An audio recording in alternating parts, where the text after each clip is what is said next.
Investment is just another term for belief in potential, and there's no space with greater potential than women's soccer. But true investment involves not just belief, but action behind it. James Kidd of Zero, Sonia Gomez of ESPN, and Sarah Gregorius of FIFPro are living that philosophy. Through the impact of storytelling, the reach of global sponsorships, and the strength of a collective voice, they're demonstrating the true power of investment.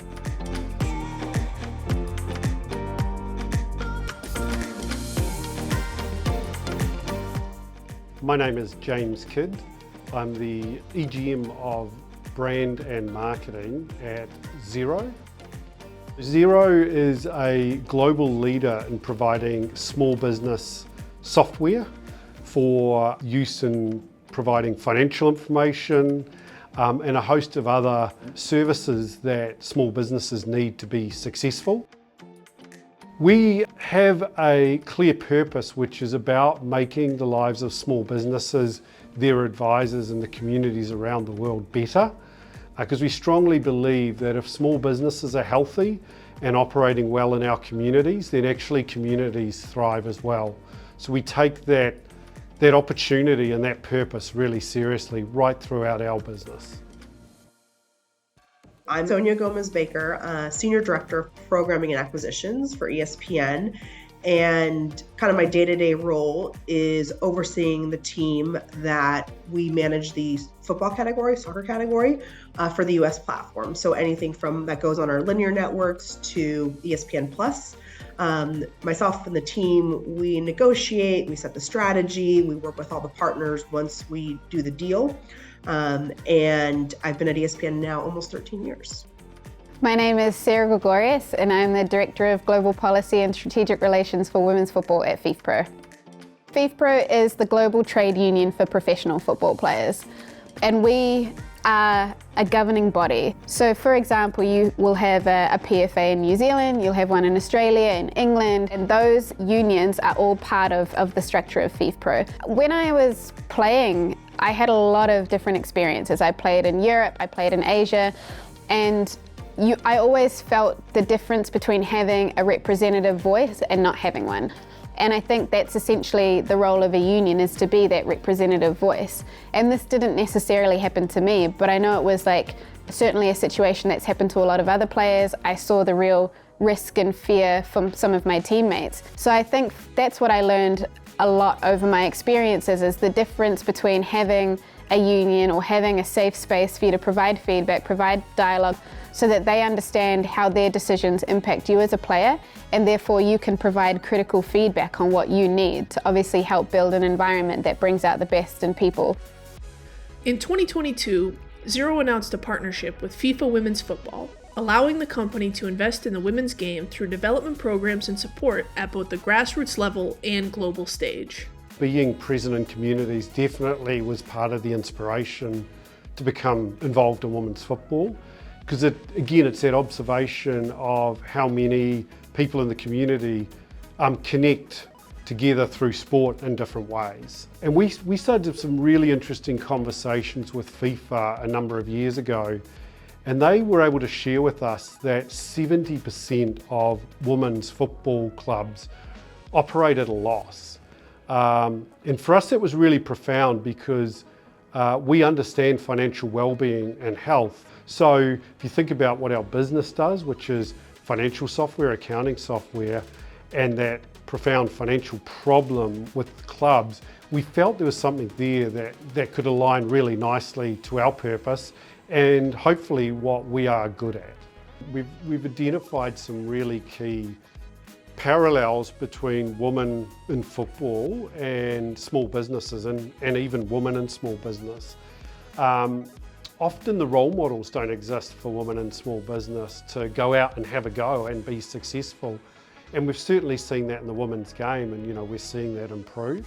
So what are those pathways that women in business can follow to know that they're not just out there alone, struggling and battling for themselves, but other people have been on that journey, and there's pathways you can follow to get to success, whatever that might be.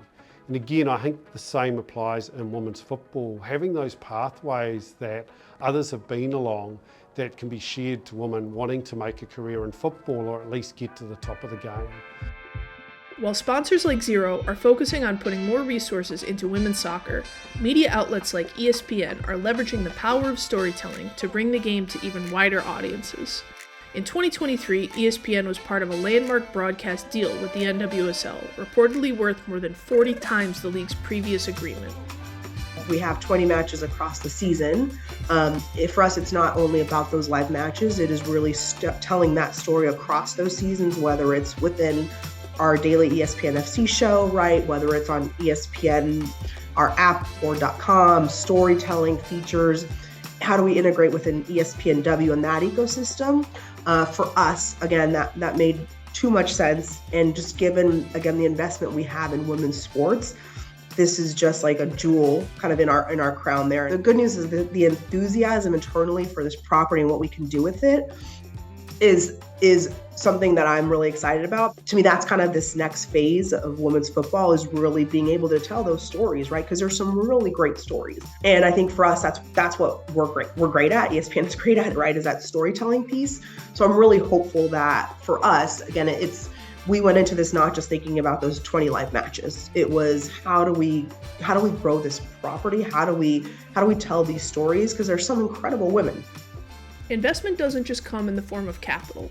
Sometimes the most powerful investment in the game is in the well-being of its players, something that drives Sarah's work at FIFPro. During her tenure, the organization has helped overhaul pregnancy rights policies, successfully won a maternity pay case, and launched an equal pay campaign around World Cup prize money.